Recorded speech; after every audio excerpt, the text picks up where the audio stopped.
That's how I keep the party going. You all know do this alone as y'all tonight. We gotta live it up on this done one time, specisl. Shove it down their throats.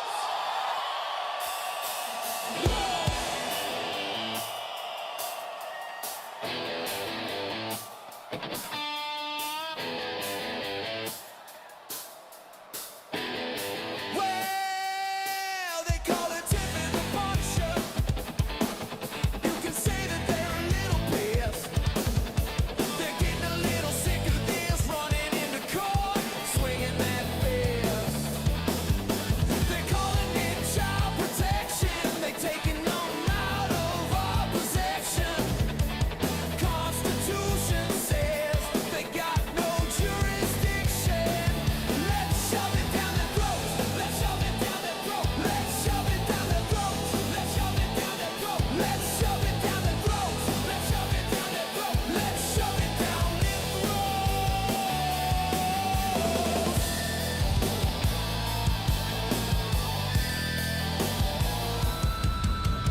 This is for the ones in the trenches, lost the children and had no defenses. See the eyes of the innocent. It has never been a pretty business. You can feel it when you walk in the courtroom. This is not about you, not about the family. Love, it's about the power, the money, the fun.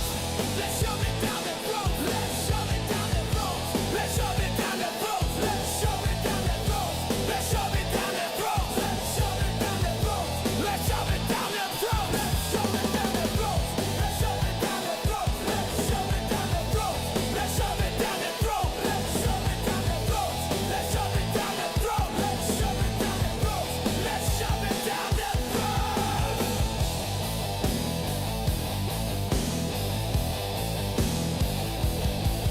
We got Tiff and the Punisher. We got Tiff and the Punisher. We got Tiff and the Punisher. We got Tiff and the Punisher. We got Tiff and the Punisher. We got Tiff and the Punisher. We got Tiff and the Punisher. We got Tiff and the Punisher. Let's shove it down their throat.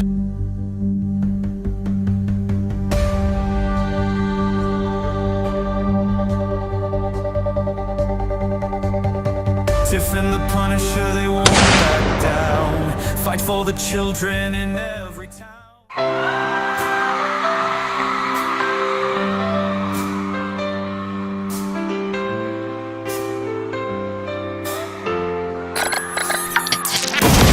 They are taking our kids every day.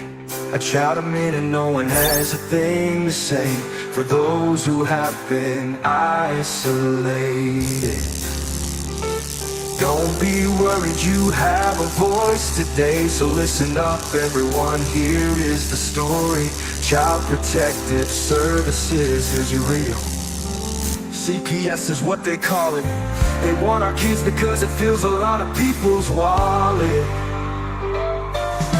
We all think it won't be us. We say when they come we will be so tough. It all sounds good when there's no one to take them.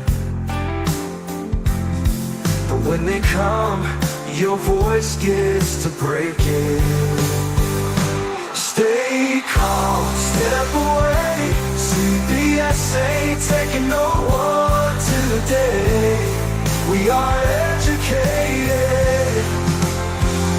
Stay calm, step away. CPS, you need to leave. I know the tricks up your sleeve. You can't do what you're trying to do. We have done our homework. Don't do a damn thing without a warrant.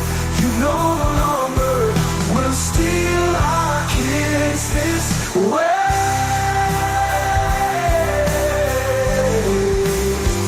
Tiff and the Punisher have come for the calling. They are giving us the CPS warning. Their voice is loud and clear. We stop losing our kids this year. Tiff wants to fight the entire planet. She is tired of our kids being taken, God damn it. She's been fighting CPS for 30 years, bringing children home from this disgusting mess. The Punisher is screaming out loud, abolish CPS and tear it down. I want all our kids to come back. Look at all those kids, futures held up by thin ties. Together we are stronger than we need. We will tear down CPS with high speed. We will do so much being together. Birds of a feather flock together. So watch out, CPS, here we come, picking you one by one. We promise to bring back the family and prosecute the caseworkers unhandily. Give us back the kids you have taken. Tiff and the Punisher sending you all on a vacation. The one with bars in the windows and the only games you play are old Nintendos. Corruption in courts, here we come. We won't stop until it's done. You judges need to learn what you stand for. This is Tiff and the Punisher warrior, and we cry out to all of you out there. We need support for a cause that many don't care. All children are being stolen way too often. So CPS, we plan on doing the stopping. Where am I? Stopping.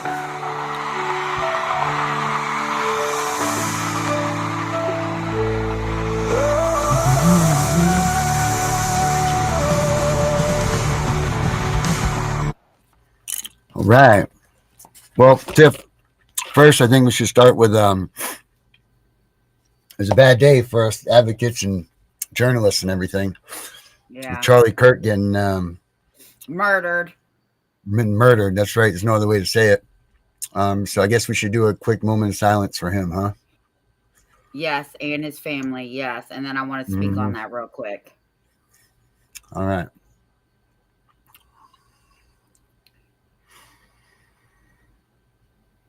All right. And that's bullshit that they did that to him. And anybody that knows anything knows that that was an assassination attempt on him. There's no doubt about that was. No, it wasn't an attempt. It was a full-on Another attempt, right? An executed one, right? So this is what I want to say about that real quick, Darren, because I've been thinking about this ever since my dad called me crying in tears, okay? Like, I really thought that my dad knew this man the way he was crying.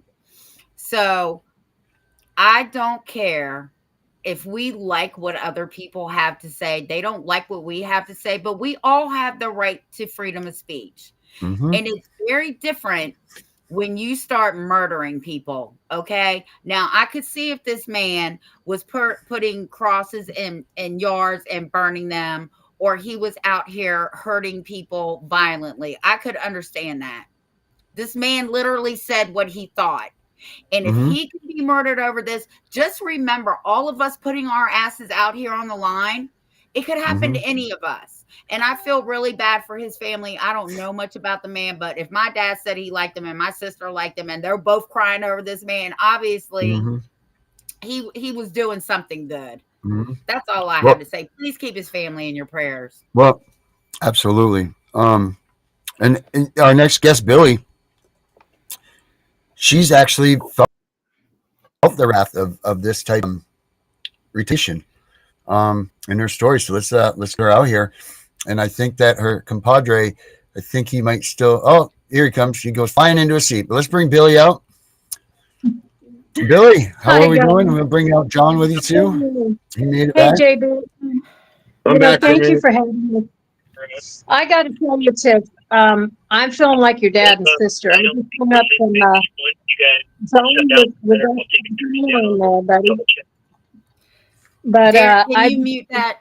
Yeah, Renee Wiley, who's on our team, when things happen, it's always John and Renee that get a phone call from me.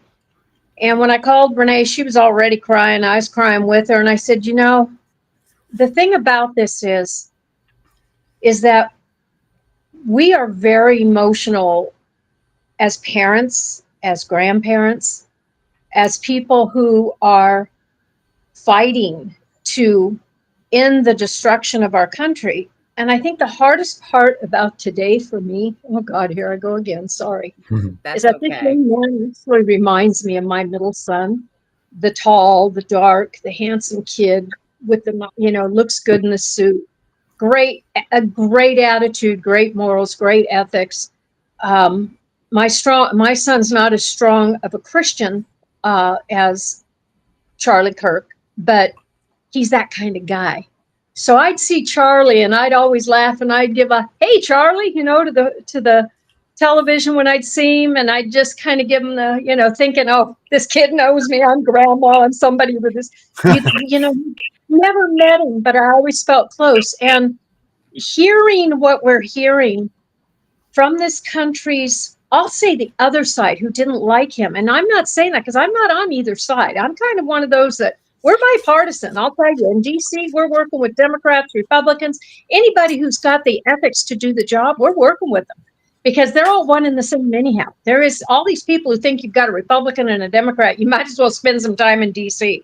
They're all crap. Right. So, so getting anybody that's decent is a crapshoot there. But Charlie was one of the good guys, And so anyways, I'm not going to keep going and harping on that, but I'm saying it doesn't matter what this young man's affiliations were.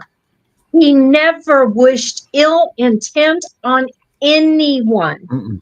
Anyone. And even if he had, God bless the USA, remember, we have a right, if we don't like someone, to say something. It does not give someone the right to take a life. And Darren, when you said, what you said resonated with me too. This was a hit. This was not some strange body out in the, we're going to find out a little bit. We're never going to find out the whole story probably on this. We've seen this video, right, guys? So we have the video. Yeah. It's, I at first thought it was an AI. I really did. Oh, yeah. And then when I realized it was like I couldn't breathe. And again, for those who say, "Oh, I had somebody say, well, now there's one less of them spouting hate." And I thought, that's what ridiculous. kind of hate did this guy spout? He was all about love and kindness, So anyhow, I sent a text message to my family and I just said, "Guys, someone I care about was murdered today. And I want you to think about this. Every one of you," and it's our family group chat. I said, "I just want you to know that each one of you matter in this family. We love each other. I love you. And let's hold each other close today, because by the grace of God," right? And it doesn't matter how we feel when we don't have the ability to have full leadership that doesn't stop these atrocities. And I'm going to go right into Toll and Roill. Why we're in DC. We're in DC because of stuff like this. We're in DC because we have too many people who believe they can take something from someone else, right from their, like for me, even down to my tidy whities. They stole our ranch. They SWAT teamed us. They took everything we owned. Today, it went to the nth degree. A life was taken. So we're in DC because we know what connects all of this. And when you do your homework and you quit dividing, just like they divide us in race, color, and religion, they've divided us in CPS, APS, guardianship. You've got all this circle around us, and right in the middle of it is the judicial warfare using counterfeit, forged, and perjured documents in land records and court records in order to give a perception of the ability to take. And that, my friend, in counterfeiting, no matter where you are, is treason, and it's a hanging offense under the Constitution. So why this matters is because what we did is the day I found my ranch burned down, Renee Weiler got the call, and JB right here, John, got the call. And he said to me, "It's time to roll." And from March 7th to this day today, we have logged 8,000 miles by car back and forth from DC. This will be my 5th trip, John's 3rd or 4th trip. Third. And we've taken if you go into our tollandroill.com website, we've got a link there for all the documents. The only document not in the code is the affidavit of remedy. The affidavit of remedy is extremely powerful, and it ties all of the cases in through the documents. It's just like saying, you and I are connected. We bleed red. It doesn't matter what color we are. What? The same thing with these cases. These cases bleed blood red through these documents that steal everything. So That's why we're in DC. And John can give you a little further, but I'm telling you, today our country has hit the precipice because this young man, in taking this young man's life, it's like when I saw my ranch burn down for me as an individual woman, everything, the phoenix rose. Toll and Roill was born that day. Today, the phoenix is rising. This is we, the people, are coming together. The people will not tolerate this. This is done. We are now on the precipice, guys. I hope you're all prepared for this because what's coming next, this is going to be big. My opinion, my thoughts. Well, it's My not just your opinion. My dad said this is going to start a civil war. Yeah, It's coming. Agreed. Unfortunately, you know, it's coming. I've got 4 girls and a boy, and I've prepared my children since they were little to, you know, aim small, hit small, because unfortunately, if our system doesn't fix itself or we can't fix the system, that's exactly where it's heading.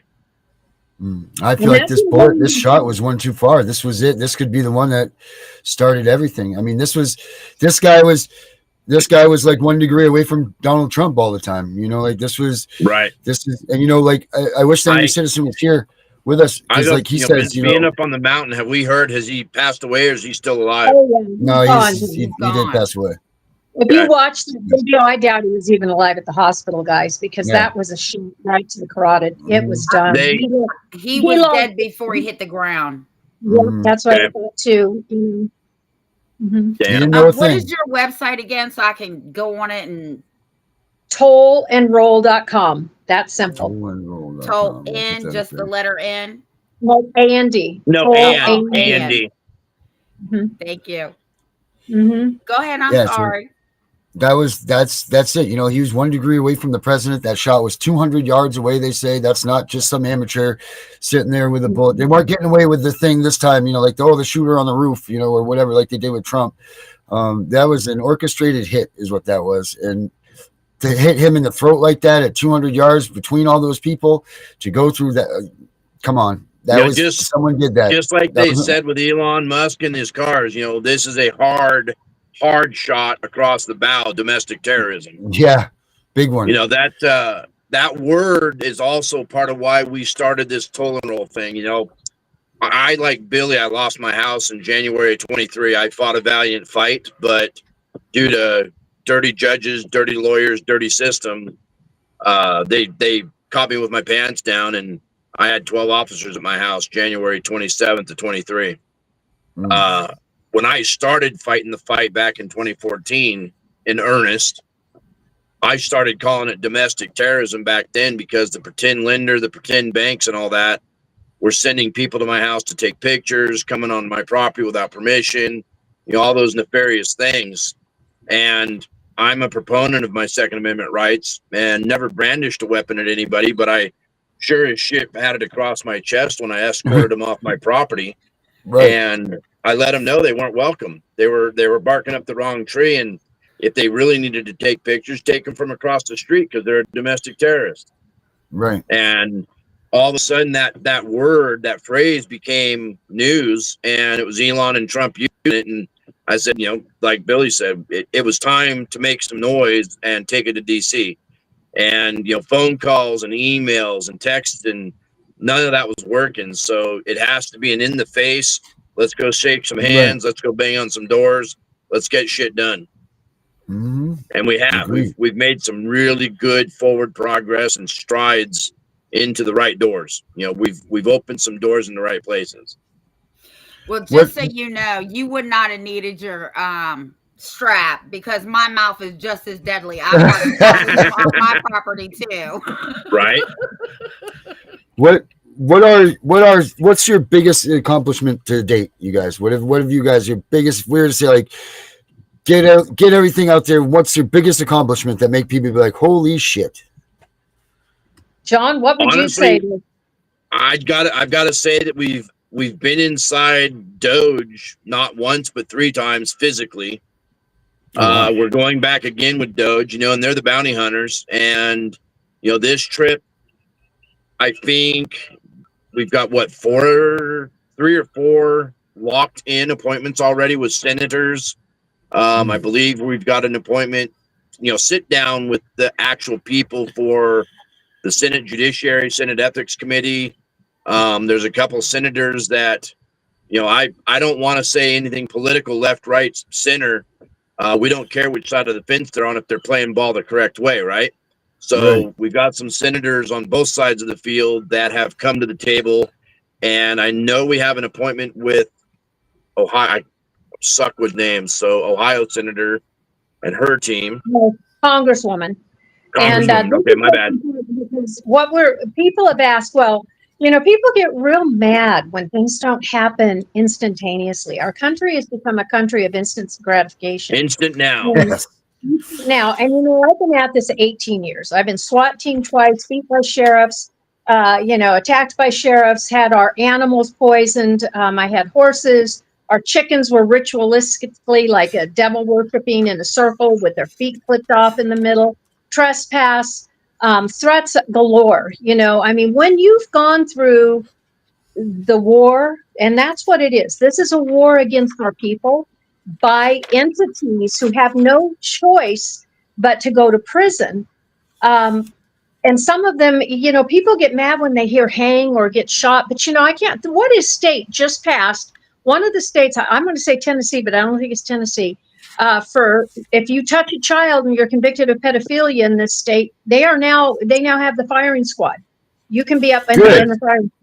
So why I say this is important is because we need as little violence as we can have, but sometimes it takes aggressive behavior for professional reasons to get crap done.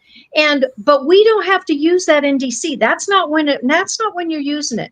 We're going to do business. We've got the people there. We like them. They like us. We go in. We don't go in as business people. We're like a damn Dr. Seuss book half the time. Look at John and I. We're not your normal business people. We go in. We fight like brother and sister. You can hear us tell each other "fuck off" under our breath. Excuse me. I probably shouldn't say that. But I'm sorry. That's here. That's you're fine. He'll tell me to shut up and I'll say, you shut up. And the next thing you know, we these cuss words going back and forth and we're like, oh, I guess they can hear us here, So everybody thinks we're brother and sister. So we just consider it that way anyhow. But we have intent to get it done. We are no longer saying, will you? We're saying, how can we help you help us get this done? How can we help you help us get this done? And then they look at us and say, and when they ask, can you explain this to us now? John can tell you, we don't give stories anymore. There's millions of stories. They've heard them all. So we don't go in loaded with stories. They're on our website. We can always give them to them. But you know what? They're just as tired of hearing the stories and having the stories happen, some of them, as we are. They don't want to hear these stories happening. Not that they don't want to hear the story. They just don't want the stories to happen. They don't want them happening anymore. So, so we've been able to get in these doors because we are sincerely coming through in honor, in peace, with business to get done, and with remedy. We're not coming saying, what will you do for us? We came forward saying, here, look what we did for you. And you've read the paperwork, Darren. Darren, this is good stuff. We've done it right. We've had good people on our team. We've got millions of victims behind us, but we have hundreds of whistleblowers, people who are professionals, people who know when they look at the information we have, it's doable. This is not a remedy that is hard to do. It really isn't. What makes it hard is that the people in charge with bar cards are the primary perpetuators of these crimes. So when they see that that is what our remedy does, is it stops them, it holds them accountable. You went into the court. Do you know how they lie to steal your children? You know how they lie to steal our homes? The whole thing is these lies, there's laws against all of this. So we need to honor those laws. We need to honor the law. And these courts acting outside of the law, that's why we took everything in this petition of remonstrance to Congress. This is Congress's job. Petition of We're Remonstrance? Is that All what right. that's the name of it? Petition of Remonstrance? Petition of Remonstrance. We did that tomorrow, just clean some of that brush, just brush it back a little bit. Right. in And then we mute get yourself, John. Mute yourself, John. I In got 20 him. He's got it. Sorry about that. I got him. Oh, okay. Okay. In 2019, while my case Powers versus Bank of New York Mellon was going on, people from all over the country came into it. It was a first impression case, mirrored the what's it called? The Credit River decision, but brought it all in. And I had a woman who's a over 35-year prosecutor with the government call me. And she helped a little bit because she said, you've got the case here that can do it. So I brought in all kinds of people, let them come in as interested parties. And that was when God did the magic. I mean, it was obvious. She told me, she says, you do this case is going to get too big. They're not going to let you win, but you're going to have to take it all the way. And then let's see what God does with it the rest of the way. So in 2017, the case was filed. By 2018, it was opened up to interested parties. By 2019, it was in appeals. By 2020, the Supreme Court had it. Problem is that they couldn't let it win at the time because it would have done what we're doing now. Mm-hmm. It would have demanded the AG come in. It would have demanded a complete accounting of every land record and court record. But guess what? We didn't have Doge then. It wasn't the right time. So we were ahead of this curve with this. And when I say we, I mean everybody. People from all over the country were involved. Mm-hmm. So when I say we, I mean we. John was part of it. We have the whole foundation of our whistleblowers. We also have 2 Australian whistleblowers. I'm also now recognized as a whistleblower in Australia. So we do things all over the world with all of this. One of our women on our team, you will love her, Tiffany, if you don't know the term, where is Jonah Reef? Tammy is on our team. Jonah Reef is 17, almost 18 now, and he was trafficked internationally at the age of 5, had been kidnapped twice. Tammy was kidnapped, bag over the head. They tried to get her international. She spent years on military bases. Anybody who knows anything about the blacks and the grays, just know they're real. She also, in 2013, was when she was in Washington, D.C. the last time before she became one of our delegates. And when she was there in 2013, she had all of their ears. Interpol was involved. Everybody was involved. Black Ops, everyone. And that was right then was when she ended up, they were threatening international kidnapping. So they had to put her in hiding. So in 2013, everything got silenced again in D.C. about this. About child trafficking, about human trafficking, about crimes against children, elders, all of us. And in 2013, there's a lot of other things that were going on. So now she's back. And when she walked in with us, with the Judiciary Committee, and we're going through these buildings, the one thing we know is that the facial recognition is hot all over DC. Mm-hmm. They know who you are, where you are, what you're doing. We have Rod Class. And it's funny, I heard someone say, oh, you've got a sovereign citizen on your team. And I laughed. I go, Rod is not a sovereign citizen. Rod is a constitutionalist. Rod is a man of the law. Rod has cases that are sealed because the government doesn't want anybody to see him because he's won those cases. He is another one they tried to throw away forever.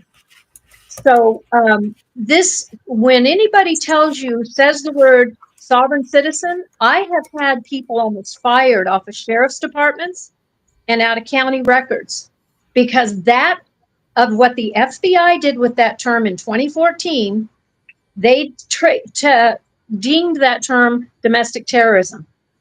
Mm. So when they use that term against you unlawfully, unwarrantedly, and through slander, that is slander. I had actually it was the man here in Riverside, Bianco, running for sheriff right now in California. Bianco, I had to call his office because one of his I call them agents was on my property. My property's Orange County, and she's from Riverside, and she was going at me because she wanted me to let this huge rig come across my blacktop to get to the next door neighbors with a digger. And I said, you are not taking that. And I had my dog with me, and he was a big old boy. He's passed now. But I said, no, I stood in the road, boots on, standing there in my jeans in front of this huge rig thinking, oh, Jesus, he's going to run me over. She pulls up and said, nope. She goes, you can't do that. And I said, honey, you're in the wrong jurisdiction. You have no jurisdiction on my land. Longer story to it, but part of it, I got on the phone with him and I said, is this sheriff? And he said, yes, it is. I said, well, I want you to know you've got one of your officers on my property, and she is threatening my life, and I will not have this. And he said, what? I said, she's calling me a sovereign citizen. Do you know what that does to me? Do you know right now with that term, I could be shot? I could be killed right here without a warrant, without anything. You get her ass off my property right now, and I don't want to hear any of your officers coming onto my property ever again. Ever again. This is not your jurisdiction. This is not where you belong. And I am nothing but a woman protecting her land, her property, her children. And I've had enough terrorism. She's the domestic terrorism right now, not me. And he said, can you please hand her the phone? I had to walk back up the drive over to the left. It's like it's 16th of a mile. I get back up there, and she's all cocky, looking in her windows, got the boys behind her who think that they're all that because they're going to get on my property. I said, excuse me, sheriff wants to talk to you. She looks at me. I hand her the phone. She's thinking, yeah, bullshit. And then oh, okay. And she hands it to me. And I said, have a great day. I don't ever want to see you on my property again. And so she left. But the point of that is we're not badass. We're just tired of having our asses kicked. We're tired of having to protect ourselves from an entity, and a very entity that's supposed to be protecting us. And when that entity doesn't recognize their own boundaries and their own jurisdiction, this is what's happened to our country. Our courts are out of balance. Our law enforcement's out of balance. Our judiciary, our executive branch, our legislative branch, everything is cattywampy right now. But what we did is we went and we say, look, we get it. Y'all are upside down, backwards, sideways, fighting each other, bitching at each other, suing each other, kicking us as you go down because we don't matter. You're too busy fighting each other and suing each other for everything you own, trying to throw Trump in prison, trying to throw Biden in the grave. Can you guys just stop long enough to look at the remedy we got here? Right. And help you help us. Right, John? Yeah. Yep. Sorry, I was browsing. Well, this is what's going on. We've got the remedy there. And if anybody goes to the website, you start at the top. That's where the petition of remonstrance is. The petition of remonstrance, if you know anything about the administrative process that we're supposed to follow in this country, you got to tell people, hey, you harmed me. Hey, over here, you ran over my foot. I got a broken foot now. Did you know you did that? Oh, I don't care. Go away. Well, wait, hold it. You got damages to help me take care of here. Okay, then we compromise. We get down. You don't need a judge for all this, right? So then we get our redress. We put our redress in Trump's first administration. So it's in the third administration right now, folks. So we give it to Trump. We had 15 states to begin with. Then Linda Nash from Homeowners Legal Rights and I get together, and she says, Billy, what can I do to help you get this thing across the country? Because we were all like, this needs to go to every state. Well, so her organization helped pay for the printing. And I got to tell you, I didn't realize how much paperwork was in this thing. When I went to pick it up, there were 15 huge boxes I had to pick up. So I pick up these boxes, come home, and it took about 2 weeks. And my poor sister showed up to visit me during that time. And she's looked at me, she said, can we do something other than staple papers together for this 2 weeks? And I said, I'm sorry, this has got to get done. Then we now have 40 ratified states. It's in all 50 states, but we have 40 state reps. So we have over 2/3 of the union, which means a majority, right? It's a historical document done properly. Between 2019 and to date, we did the notices they required when they didn't respond or follow up properly. We did have 2 congressional offices. One, I think it was Washington State. It was either Washington or Idaho. I'm sorry, you'll have to excuse me because it's been a lot of years. And then we also had Michigan contact to say, look, we're opening up an investigation with this petition of remonstrance. Well, by the time they open up a research into the petition of remonstrance, they realize that, holy crap, that holds them accountable. They take emoluments. Well, those investigations got shut down, and we got ghosted really quick. But the point is, 2 of them did open it because they saw that it was done properly. So we sent the notices, we sent the defaults, we did everything you're supposed to do before you sue anybody, right? And a petition of remonstrance is akin to a lawsuit, basically. So when John said it's time to roll, what we took to DC was the final part of this administrative process, which was the remedy. When somebody harms you, you tell them they've harmed you, you give them notices they're not responding properly. Now you say, this is what we want in remedy.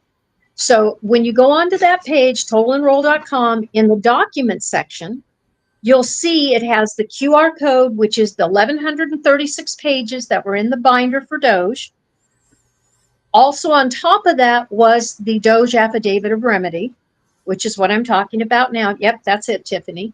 So in the documents, as you scroll down, you'll see that we've got links to every document. You can look at them, you can read them, you can use them. The petition of remonstrance is for everybody. Then you're also going to come to a really nice picture of Rod Class. Rod Class is a bounty hunter, recognized within our republic. He is a bounty hunter. He's also a private attorney general, which a private attorney general is a lawful constitutional office. Have a little briefing around 1845. Okay. So the good news is we've covered all bases. We have really neat people going back with us to DC this time, and we don't want people to join us in DC because we give them who's coming, because we want you to know that you come to DC, you're going to meet people you want to meet, but we don't want you coming just for celebrity. We don't want you coming because we give you a name who's supporting us and who's coming. Rod's part of our team. There's that picture. You can see that vest he has on. He wears underneath his suit jacket. Those emblems on there are his bounty hunter patches. Oh, so wow, Rod, cool. Yeah, it's really cool. I mean, this is all lawful stuff. So this is not anybody. Again, you want to say sovereign citizen to me, you better be ready for me to make a call to a sheriff or a police officer, because I will call him. You're threatening me. You are threatening me. You're threatening my life with that term. And it's unacceptable for people to think they can just throw out any term, because there are certain things you can't do. And the First Amendment was actually written so we can act out against our own government. And people want to use that as a reason to harm other people. You better start rethinking what our Constitution actually says about the First Amendment. Right? Absolutely. So anyway, so we're going back to DC. We've got a powerful thing we're taking back. Yes, 2 days ago, I got a call from the Congresswoman's office we're working with, and we're real excited because they're engaging with us. They all want change too. Now, when I say they all, these are the people who are older and getting ready to leave. They don't have political aspirations anymore. So when you get the older members of Congress, you have a whole different ear. Now, John and I can tell you, their staff still has political aspirations. So you get a little different conversation. You have to deal a little differently with that, right? And so the good news is we're doing our best. We can't promise the world, but we can reach for it. We have gone, and you've read what we're doing, Darren. You can see we're putting it all in there. This the facts. That's facts. I mean, you guys definitely put it out there. Everything you're doing, you're not hiding anything. You definitely are not hiding a damn thing. You guys are showing everybody your cards, and that's crazy, because there's a lot of these people out there. There's a lot of people that are out here, and they're doing this for their own self-satisfaction. There's people out here who are trying to make a name for themselves, which this is a wrong group that, like the way I figured. Sorry, John, I didn't mean to cut you in there. But that's wrong. And you guys definitely aren't that, you definitely are not that. But John, go ahead. Sorry. Well, I was just asking, down at the bottom of your screen in green, is that a question directed at me? Yes, sure is. It says, ask John if we can join Toll and Roill actions today. All our case can get remedied too. And how many years back are we talking about for remedies? All the way. So remedy goes all the way back. Yes, Billy, all the way back. And again, if you go to the tollandroill.com website, there's a affidavit to be filled out. I'm not sure what your back history is, Allie, but doesn't matter what it is. If you can show proof and documentation of a forgery or fraud, especially in a court case, judge, lawyer, all the above, what we're after is an affidavit from you with, and there's all that is explained on the webpage on the affidavit how to. We don't need the entire life history of your situation because, like we said earlier, everybody's heard it. We all know it. We know what you're going through. We've all been through it ourselves, and we're still going through it. So we need the nuts and the bolts, the very first action that caused you harm through forgery, fraud, or otherwise.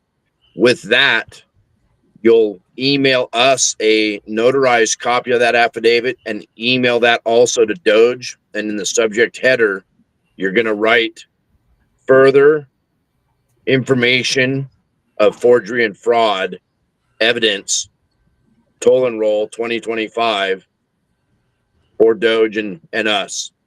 If you put that in the header, that puts you in the pile of affidavits that have already been seen by Doge. They will see that. We will see that, and we'll add it to the whole list that we have going on. Did I miss anything? No, but actually, once you do that too, then we can put, if you want to send us a video, do an MP4 or a YouTube video, we'll put it up on our website. But make sure, now remember, the focus here is the counterfeit, forged, and perjured documents. So if you went into CPS and say the social worker created a fraudulent document that said, Mom hit the child in front of me, the child said he doesn't want to be with Mom, I personally witnessed that. Okay, well, if you were there, obviously, you know that wasn't real if you didn't do that. So you're going to show, and the smart thing is a lot of people have cameras in their homes now. If you're dealing with CPS, APS, any of this, you're smart to have a blink or any kind of camera that is security because they're cheap and they run right through your phone and you can use those. But did she say Mom had a bank account with $100,000 in it and the children were starving? Well, you can go to your bank and show, where is she talking about? She's perjuring. This is a fraudulent perjured document. And what we can tell you is that across this country, each perjury, each counterfeit, each forgery, each of those documents come with fines and fees and lifetimes, up to lifetimes in prison. So for instance, you could have one document that has 4 different violations on it. Say it's got a violation that's $1,000 fine, potential year in prison, or a $5,000 fine, no time in prison, $100,000 fine, 10 years in prison. There's even one that's $1 million fine with a lifetime in prison. So each document can have multiples of those. And this is why we can tell you unequivocally, there are hundreds of trillions of dollars to collect. Right? Somebody's repeating on there. But so you've got hundreds of trillions of dollars on the table right now across this country. What we've put into this affidavit of remedy is that what we want is the victims made whole treble damages. Because what they do is they take and they audit these records. And Doge can do this. This is anybody who's in tech has told me, because believe me, I'm not techie. I just happen to be the whistleblower for the software in Orange County, San Diego, LA, and Riverside. No, I don't. It's just how it comes together that I ended up being you don't have to know about what you're whistleblowing, folks, if your common sense can give you the dots to connect. Our job is to connect the dots. We are not law enforcement. We're not FBI.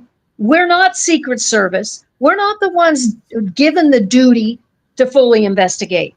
They are given the duty to fully investigate when we, the people, come forward and say, this is a forged document. That judge has a duty to make sure it's not a forgery. That judge has a duty to make sure they're not stealing your child with a fake document or a forged or perjured document. Mm-hmm. And when you say that in court and the judge poo-poos it, oh, no, they're telling the truth. He's acting as judge, jury, witness, and attorney. He can't do that. But that's what's happened in our courts in every case. So doesn't matter. You've got a home, child, parent. Each one can substitute each other in these sentences. Did you have a home taken? Perjured documents. Did you have a child taken? Forged documents. Did you have a parent taken, locked down in isolation? Counterfeit document. Was a doctor involved? They're going to be caught. Was the hospital involved? They're going to be caught. Social services, they come to your door. Nancy Schaefer, she was a great woman who unveiled all of this. We are not bringing anything that's lost to these people in DC. We didn't find this stuff. Even as whistleblowers, when we find something, it wasn't because it wasn't seen before. It was just because it wasn't transparent that we brought it forward. When we say we found, don't forget it wasn't lost to somebody else. And who it wasn't lost to are the court systems, the FBI, the CIA, all of them, the ABA, and we took the software, put it in Doge's hands with an associated white paper that proves that this software was set up in the 90s purposely to conceal, alter, change court records, allow for false dockets, false shadow cases, and these cases are run behind the scenes all the time. Your people who are trafficked, your women who are trafficked, your children who are trafficked. Women will be held in prisons or jails. The children will go to facilities. In those facilities, they'll be given fake identities. These fake identities go on these perjured, counterfeit, forged documents. These children are then held as criminals and tried as adults behind the scenes. This is all fact. These babies, and I'm going to say it, and this is going to sicken some people. You want to know where 2/3 of these missing children are? Look at the fat bellies and the fat on the waists, not waist, other than they are waist, other WAISTs Yeah. of the criminals. These children are, it's true. I don't give a shit if this makes somebody shocked. You better be shocked because we're in DC because we're done with this. We are done with these children being sodomized, beaten, raped, used themselves as if they were trash, because that's how the people in charge. Now, when I say in charge, you're going to have layers of that, right? You got your police officers, you got your sheriffs. Well, within those departments, you have gangs. And within those gangs, you have people who are used as handlers. They're low-level pieces of shit. They are nobody, but they're someone to be afraid of, because those handlers can counterfeit, forge, and perjure documents all day long. And they have handcuffs. They have jail cells. They have things they can put over your head and throw you in blacked out windows. I was followed by a kid today. I forgot to call you. I was going to call you, John. He was in a black Chevy Tahoe. I all of a sudden looked up and I thought, that car's been behind me a long time. I'm at a stop sign. I see him take up his phone up over his windshield. He's taking pictures of my car. I turn around and I have my phone. I thought I was taking pictures, but I didn't do the flip around. So I was taking pictures of the front of my damn car. But the point is, he saw me. He saw me taking pictures of him, and he skated out to the right. When I was under investigation and not knowing it, and the DA was involved, the DA's office, back when my home was being trespassed, back in about 2015, between 2015 and 2017, I had an undercover guy, a PI, who was doing work for a friend of mine, who I had helped with moving some storage stuff. Well, they had to investigate everybody around that theft, because that's what they do when they investigate. And he called me one day because she told him, she said, you got to call her and tell her what you just told me. And she says, I can't tell you. He has to do it for whatever lawful reason. So he calls me and I said, yes, that's who I am. He said, first of all, I want to tell you, you are effing boring to follow. You don't leave your house. And when you do, you got a huge dog with you. You walk to the beach or you're up in the mountains. You don't do shit. And I said, I know. And he says, but you know what was interesting about following you? Is following the black cars that were following you. Now, I'm nobody. I'm just low level on the ground woman who wanted to save her home, raise her children, raise her fruits and vegetables, and collect eggs, right? Well, if someone like us guys can end up in that position, that's how close we are to actually holding the system accountable. And it didn't dawn on me. It's not me. It's we. It's because so many people were coming to that case. It's because so many people were talking. It's because Carol and I ran a podcast about identity theft, and Carol's a damn computer. And we were revealing these shadow dockets, shadow cases back in 2012 to 2015. And when that patented software got handed to me, I held on to it for 8 years. I never disclosed it to anybody until we handed it to Doge. Interesting thing about Doge's attorneys, they were so damn busy with Elon and all the stuff going on with Elon's cars and domestic terrorism and all the stuff they were doing. Big John, Little Billy, Big Tom, our team got into Doge's offices. We brought all this stuff and then we handed them the patent.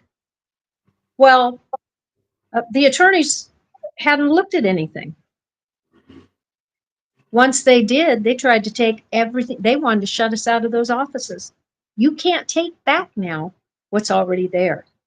And what's already there, as Darren can tell this audience, we have crossed all the T's, dotted all the I's.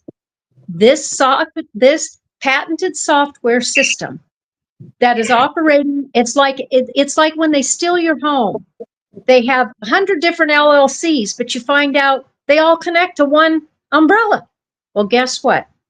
This patent shows you that your Tyler Technologies, your Secure, your e-file, your leads, your systems that go into CPS, your systems that go into your utilities, into the banks, into the law enforcement, into FBI, into CIA, they all connect. So even though they have different names, because there is no risk management, the back doors to every one of these allows connecting through every one of them all the way up to the Department of Defense. Mm-hmm. This is how it's all been done. And unless others realize it, I am going to tell you, this is my belief. John and I are pretty much on the same page here. I'm going to let him tell you his belief. But if we do not succeed with what we're doing in DC with this affidavit, with this remedy, I don't care what you do out here in this world. If we do not shut down these software systems, if we do not audit every stinking document in the land records and court records, which is not a big deal to the young people, you get the technology can do things expeditiously, very quick. The technology, they just send a little mouse or a little spider into this technology. It goes all over the place, just like caverns, caves, just like under DC where they've got those cages. It goes everywhere. They can extrapolate all these crimes. They can do spreadsheets that show you who did what, when they did it, how they did it, what was missing, what crimes were committed, which document is worth how much money, and it is hundreds of trillions of dollars. For those saying we don't have hundreds of trillions of dollars, oh yes, we do. It's called credit. It's called the Treasury. It's called backdoors that you don't see. It's just like the book entries in a county municipality. Going across this country, I had a mayor who we met with. He was going to give us 5 minutes. It was a day they'd had a huge flood and things were happening. Went in there, sat with him, and he says, okay, I want you to tell me, why is it I'm going to use fictitious figures. Why is it I have $26,000 left in these books, but over here in this account, it shows $260 million?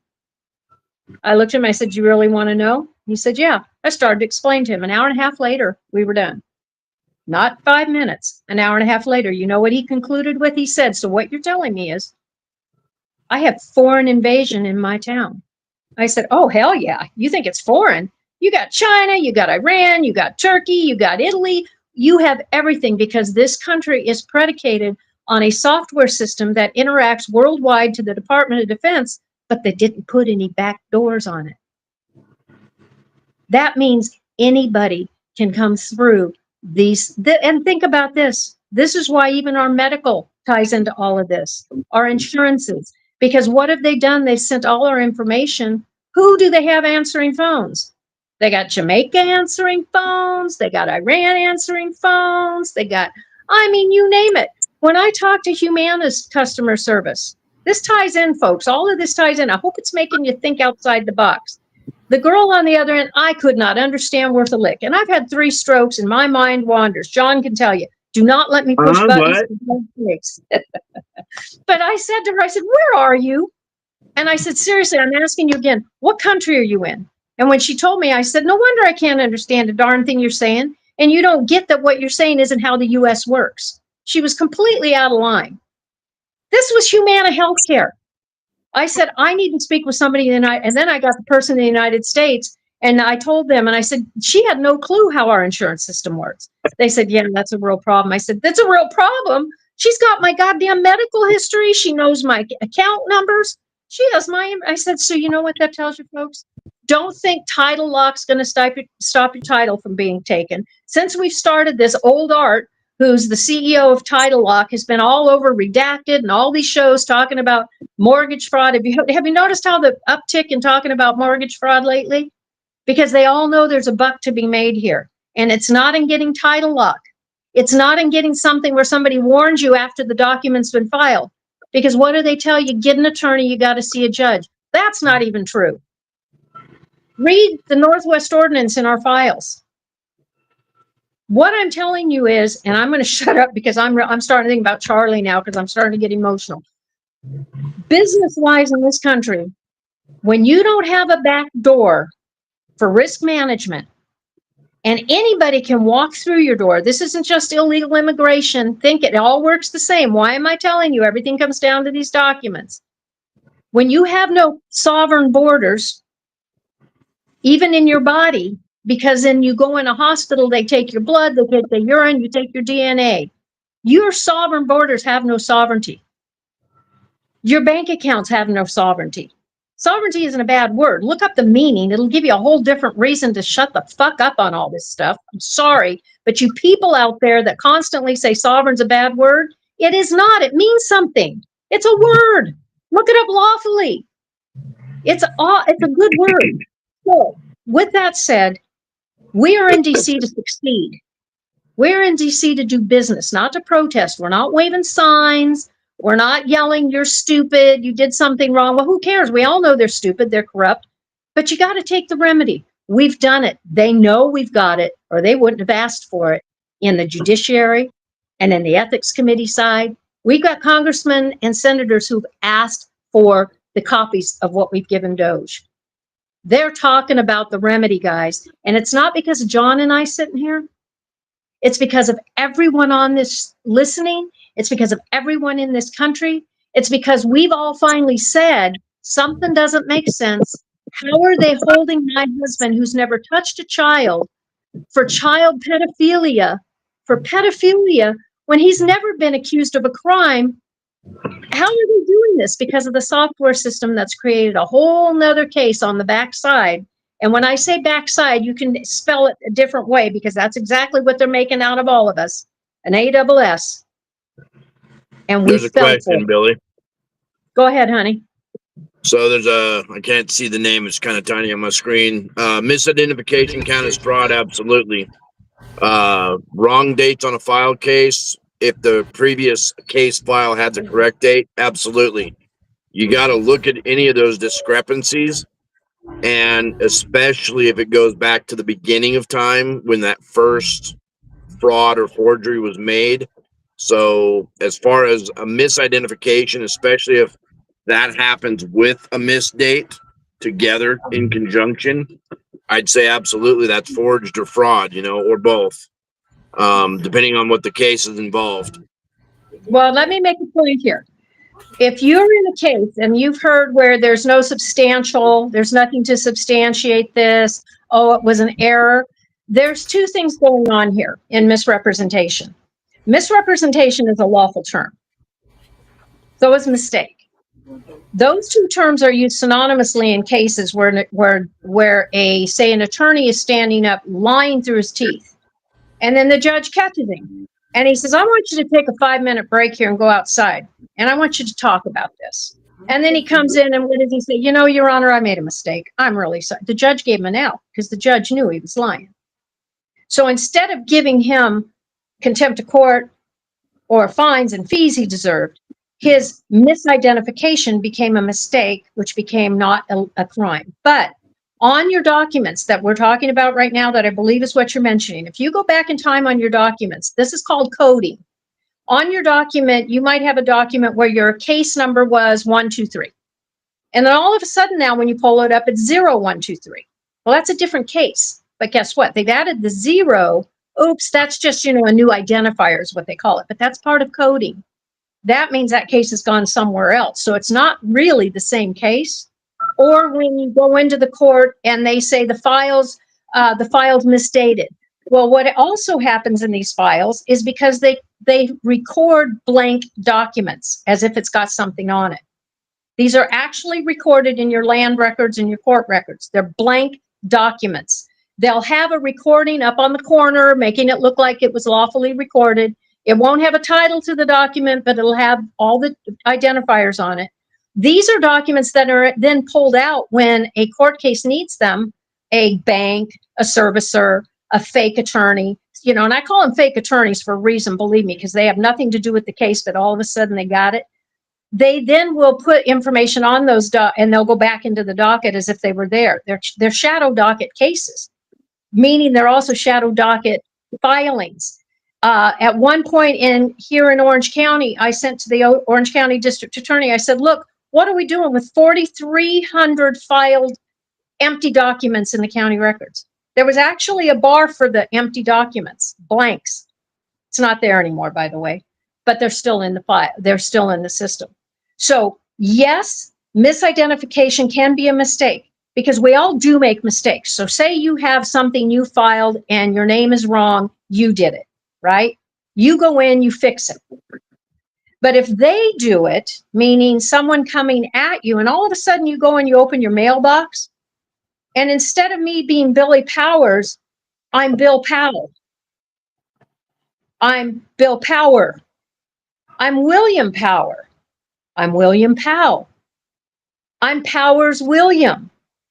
That is identity theft because what they're doing is they're switching up your name for different cases and causes, and they have these things going on. So there are shadow docket cases they're attaching to you in order to, 1, make a criminal out of you, 2, rape your complete accounts on the backside, which are your treasury accounts, which do exist, folks. I proved it with a check. That's a whole nother 2-hour show. Tiffany, you and I should talk about that. You'd love to hear that one.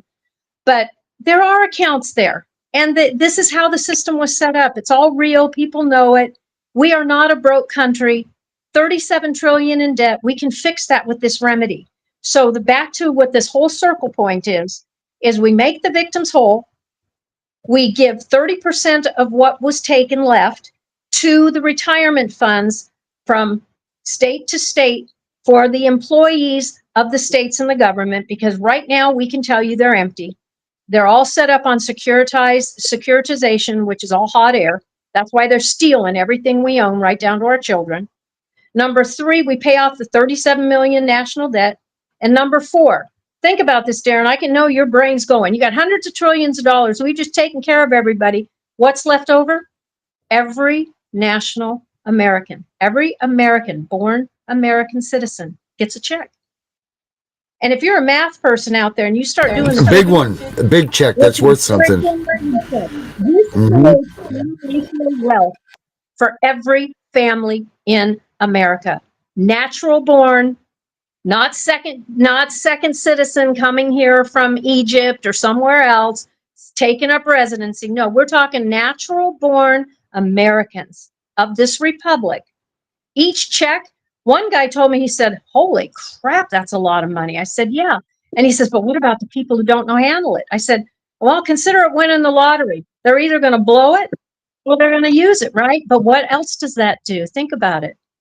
Everybody who's a police officer who's on these gangs because they need money because they want a pool in their backyard, they don't need to steal a kid anymore. They got the frickin' money in their bank account now. They don't have to hurt people. They don't have to listen to the guy at the top. Why is this bill necessary? Because it cleans it all up. Why is this bill dangerous?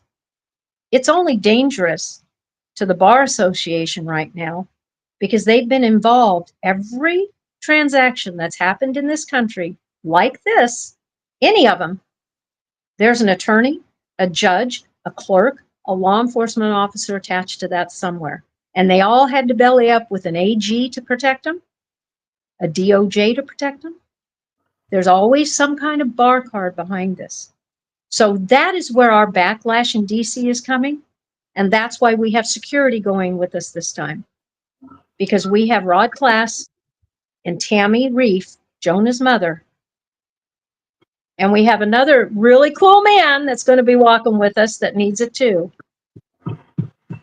We don't need it anymore, really, because we don't care. I'm 65 now, almost, well, yeah, 65. I'm not going to say almost 66. Tiff was just saying that earlier. I don't need security.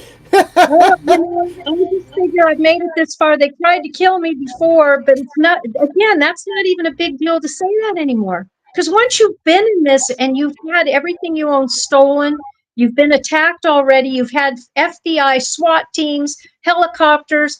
I mean, who the hell needs to helicopter SWAT team and bring undercover FBI in a militarized unit to a home for, and I was 57 at the time with a 13-year-old daughter living with me, right? Right. I've got my hair in a bun. I wear cowboy boots. You do not want me shooting a gun. I don't even want to shoot a gun. I know how, but I don't. I don't have a gun. You know, I don't want to shoot myself in the foot. I shot a hole in my patio roof one day going after a quail.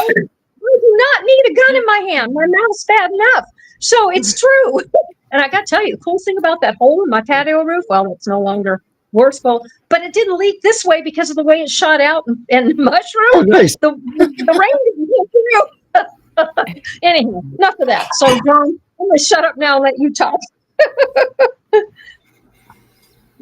John, what do you I got don't to really add? have a whole lot to say, you know, just that as we have done our things in DC and we've made those doors open, you know, I was just a house fighter in the beginning of this in April, and you know, but because we've come together with so many different groups of people, you know, I got a fast hard education in the CPS, the guardianship, the elder care, and all that, you know, and there's horror stories all across the nation, and that's why, you know, we in this group of people, we say we the people all the time because that's who we are. We are the people, we the people. Mm-hmm. But just like sovereign citizen has a bad taste in the mouth and a bad rap because of what it's been done and said and done with over the time. We the people, because of the things that happened before COVID and things during COVID and all that mess and BLM and those train wrecks, we the people also has a bad sound to it in a lot of people's ears. So we've done our level best, even though it is all the people, we the people. When we go in these doors in DC, we're stating that we are the people here on behalf of all of us people, not we the people. And stating it that way, just a little bit of play on the words, it gets us a completely different mindset of the people inside those doors.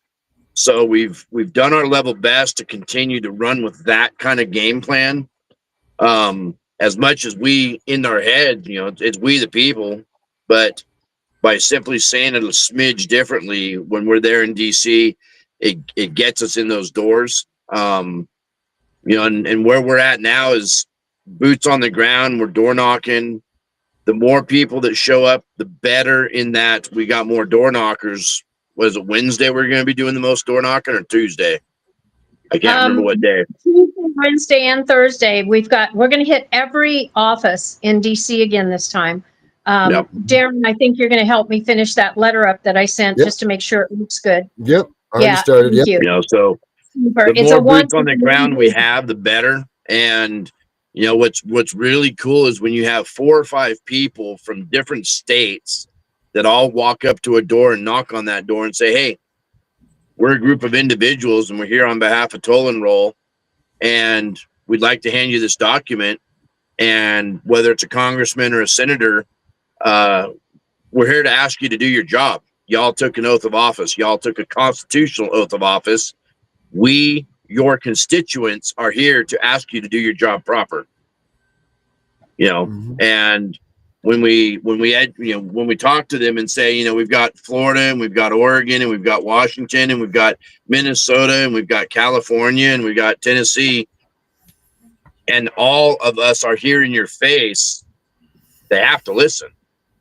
And most of them have listened, which is very cool. Doesn't matter which side of the floor they're from. They're all there to do a job. And when all of us come into them in person and we're conducting business and we're asking them to do their business, it gets us a completely different mindset and open ears.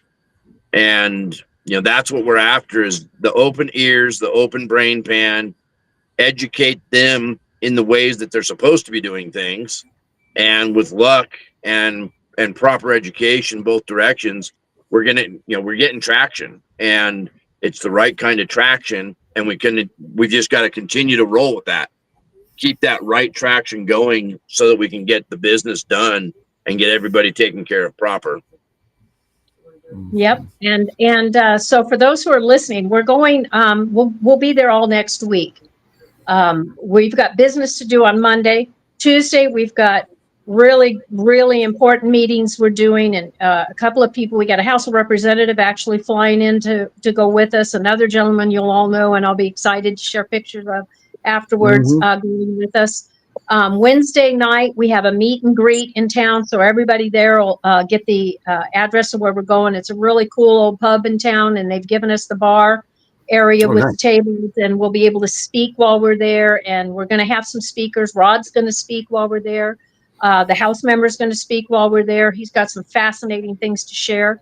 You know who he is, Darren. We already had that conversation. And so we're encouraging everybody. And if you can't go, what you can do, and this is a very simple thing, you just call your legislative offices in DC, whoever you are, just get a list, yours, theirs, mine, ours, make it the Brady Bunch of calling DC, right? Just pick up the phone, and just every day between now and Monday, make 25 phone calls. And yes, Saturday and Sunday do count, because when they get in on Monday, they got to hear them. So if on Monday morning they get in and they hear 25, 30 phone calls saying, hey guys, we just want you to know we just saw Toll and Roill and their team's in town next week. Please make sure to say hi and listen to them. They're there to do business. They just want to shake your hand. Get that out. Just give them our, call and say tollandroill.com. Go and look it up. Because what that does also is, anybody who knows computers, I'm sure, Darren, you get this, we're in their algorithms. We are already a spider in their system.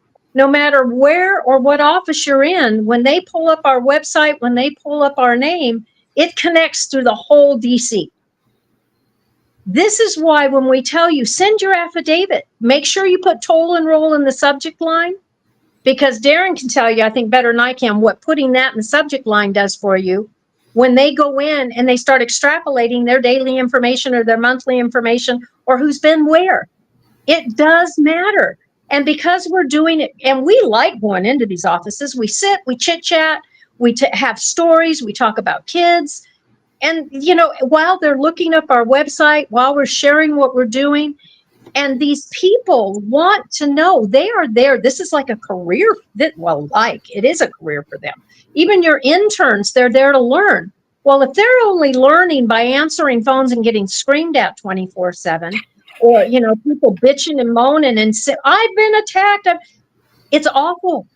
Getting attacked is awful. Having everything you own is stolen is awful. Losing your child is awful. Having your child kidnapped out of the country is not only awful, it rips your heart out. But guess what? Your interns, they don't have enough experience, and they're the gatekeepers.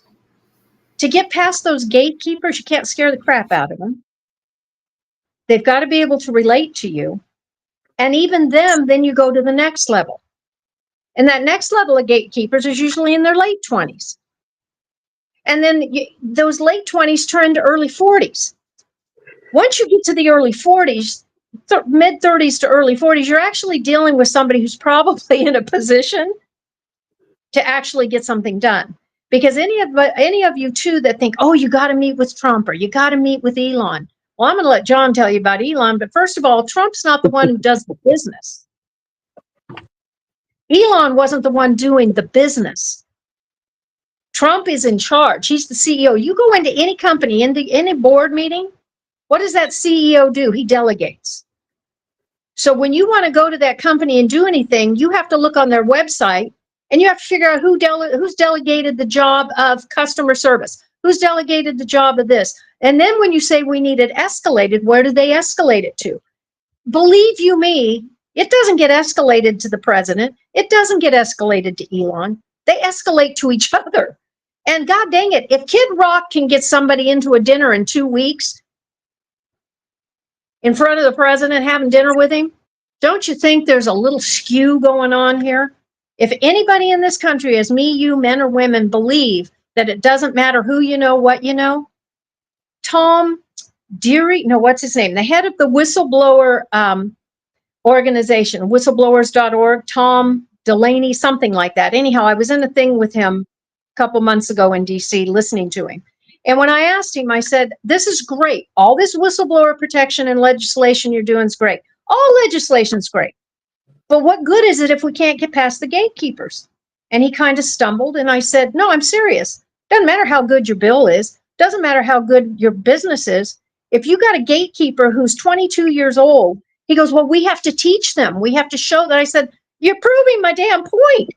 If you've got a victim who's been beat, their child's been stolen, their child's been raped, sodomized, everything else, and you've got them talking to a 22-year-old intake, that's not the person they should be talking to. They should never be talking to somebody who's not even got experience in life. He says, well, that's how they get the experience. I said, no, we're done with that. We need people in a place. So part of what we are doing is called the Office of Protect as well. Rod Class has brought this. I was working on it years ago with another man for a consulate for the Republic in DC. And a couple of people got thrown in prison because it was too hot to handle back then. But now I'm we have gonna have to bail on you guys here. Before I leave, and I'm sorry, Billy. That's okay. There was a question up there from I think a Jessica Eubanks or something about wrong dates and her husband and son's name mixed up. What I would tell anybody that's listening is if you have a question of that sort, send us an email to the Toll and Roill 2025 at gmail.com and reference this show so that we know where it came from. In the subject line, say, hey, this is questions after the show with, sorry, I suck with names and I came in late, so I apologize. Tiff and the Pleasure. Tiff, yeah, sorry about that. But basically, send an email to us. Try not to be super long about it. Keep it short, simple if you can. If we can help you, we will. If we can send you somewhere, we will. But, we're at a point in the game where we can't help everybody, unfortunately, as much as we want to, because we have to stay focused on what we're doing in DC. If we can send you in the right direction, whether it be CPS, guardianship, or house, we have people that can kind of float you the right direction. If it's something that we think we can help you with in the short order form, we'll just shoot you an email back with that information. But one way or the other, we should be able to bounce you an email with some information to help you figure out a little bit on that wrong. That said, I've got people in my face, so I'm gonna have to bail on you for the evening. It was good to meet y'all. Thank you for being on, and I can answer that question for you. Who was that asked the question? It was Jessica Eubanks, I think, is what I thought the name was. For you, what they've done is they've created a side case. It's a shadow case. They take the children. So basically, what we found is that if you have anything you've done where your children's identities have been put on a credit report or a credit application, anything else, they always ask for your children's information too, which should be against the law. But what they do is they create multiple identities. Your son, and they take the children, and the children become the parents become the children then have children, which could be your aunts, uncles, sisters, brothers. This is how they do the identity theft. For instance, my house, I have the last house in Orange County out the Ortega. Well, nobody has a house out there anymore. It's gone. But one day I was on Zillow and I was doing some research because I'm crazy that way. When something's bothering me, I have to get the answer to it. And I was on Zillow because, Zillow's another one of those systems, or Redfin, all of these real estate sites. They all have backdoors. They're all a place where realtors can go and put information in and create what they want, because it's their job to put the pictures up. It's their job to put the description up, right? So I clicked on this picture and it sounded like my land, like my home, but it was, I was like, this sounds just like my house, but it was a trailer with 4 acres. Until I clicked on and I went in deeper. When you clicked on the thing, it became my house at the bottom. So what happened, or it was the opposite way around. I'm sorry. It looked like my house, but it was actually a trailer with 4 acres. And then I went and I had a buddy who lives out in Menifee, and I said, I know this sounds weird, but I need you to go out to this address. Why don't you check it out for me? Turned out, you'll love this, Jessica.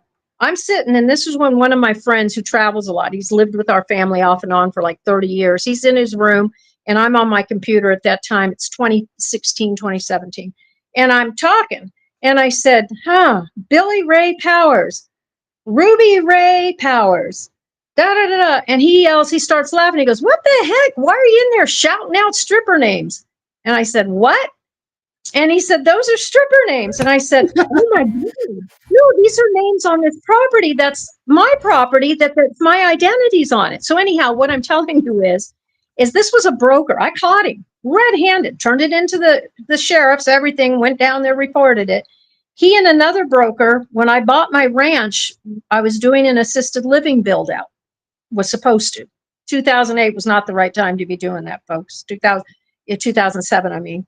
Anyhow, so I got it. I even went down to San Diego and pulled the birth certificate for Billy Ray, or Billy Starr Powers. Now, mind you, after I find this, all of a sudden I start watching my friends. They're getting all these friend requests from this Billy Powers because they think it's me.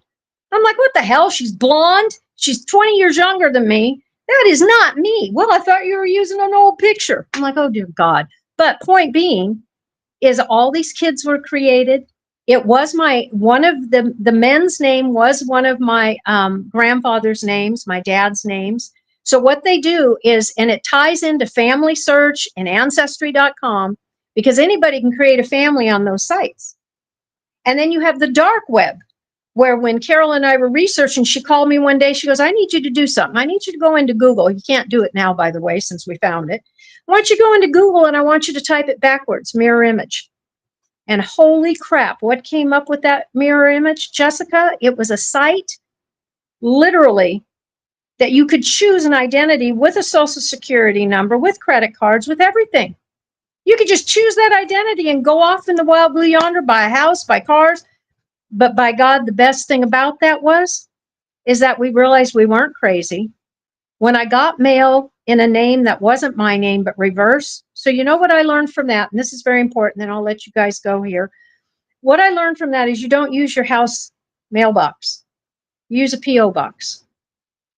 It takes you out of federal jurisdiction. It also takes you out of the jurisdiction of the USPS. And what that means is your identity isn't tied to anything that they can duplicate. You put it on a P.O. box and things come in the wrong name, what happens? They send the sucker back. This goes on and on in rabbit holes. Why do I know that? Because I spent 18 years of my life, of which 15 were going down rabbit holes. I was not a woman who had a high education. I was in the medical field and I was in real estate. And anybody can sell frickin' houses and have a real estate license. You don't have to be special to be a realtor. You might think you are out there, but all you are is dangerous to those of us who don't want to lose our homes, because you'll do anything for a buck. That's like the broker who sold my house. It took her 3 years. And the man who she ended up selling to I was the worst house he could have ended up on. The CEO of All Rise Capital, Ukrainian Slovakians tied to Russia, tied to Putin. Holy smoke. Oh no, that's a whole nother story. You'd love that one, Darren. I did a whole paper on it, sent it to the DOJ 2 years ago, told them, here you go. This is a foreign investor invading our country with ties to Putin, stealing land, and tied to BlackRock, tied to all of them. Wow. They did nothing. And they did nothing because guess what? I took them a problem, but I didn't take them a solution. Hey, Billy, how would you feel about coming back on tomorrow night? We can continue this interview. What is tomorrow night? I'll see. I've got actually anybody wait, that knows. Tiff can't be on tomorrow night. She's out there and she's got her NAACP meeting. I've got a big deal I'm going to tomorrow for a friend of mine that was suicided by cops a couple of months ago. Oh Lord. Yeah. We can do it Monday. You know what? We can do it. We'll do a show with you from DC. We'll be in the house. And you know what? That'd be really cool because I think we're going to have back-to-back shows, but then we'll be able to have, I'll try to get it set up so that the other fellows who are with us that you're going to want to see. That would be So, awesome. but Yeah, let's do that. anybody on here who has questions like this, Yep. just know this is not something you're crazy. Yes, they're Mhm. making up these names. Yes, you need to do an affidavit and lay it out and put it Mhm. on the record and say, Mhm. these names are not us. This is identity theft. You send it to the FBI. Mhm. They have a duty under their emoluments to investigate. And why we're doing so well in DC is because for 18 years of my life, 16 years of other people's life, 30, 40 years of Rod's life, we've all done the things, thrown the kitchen sink at it and said, this is not me. This is not right. This is a problem. This is a crime. This is a remedy. You know what I'm saying? So Mhm. just document everything, because everything you see that is not right isn't. Isn't It's right. being Right. used to steal from you. Mm-hmm.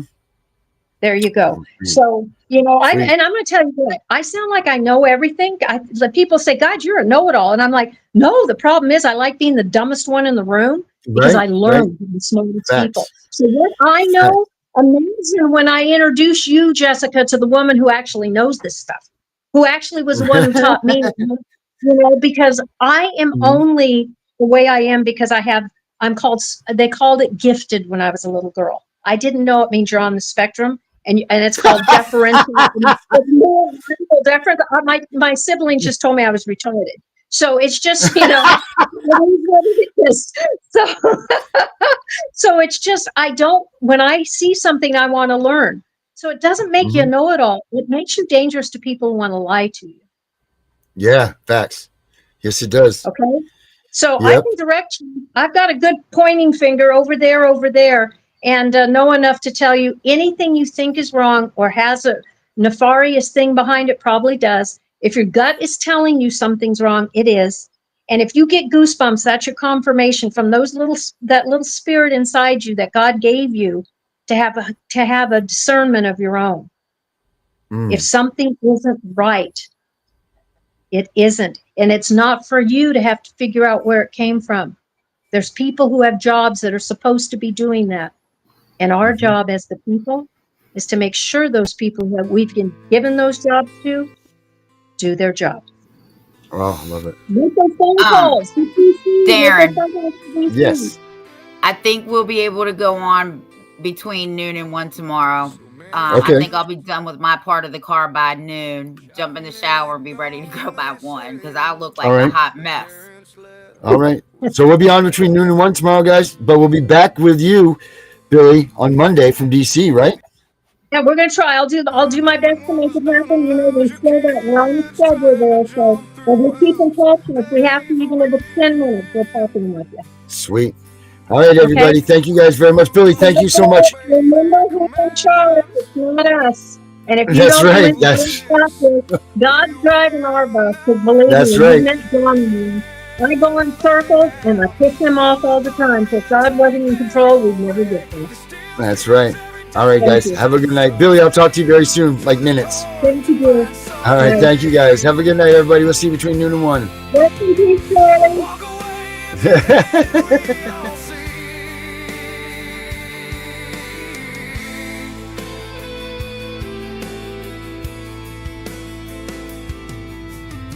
You did nothing wrong.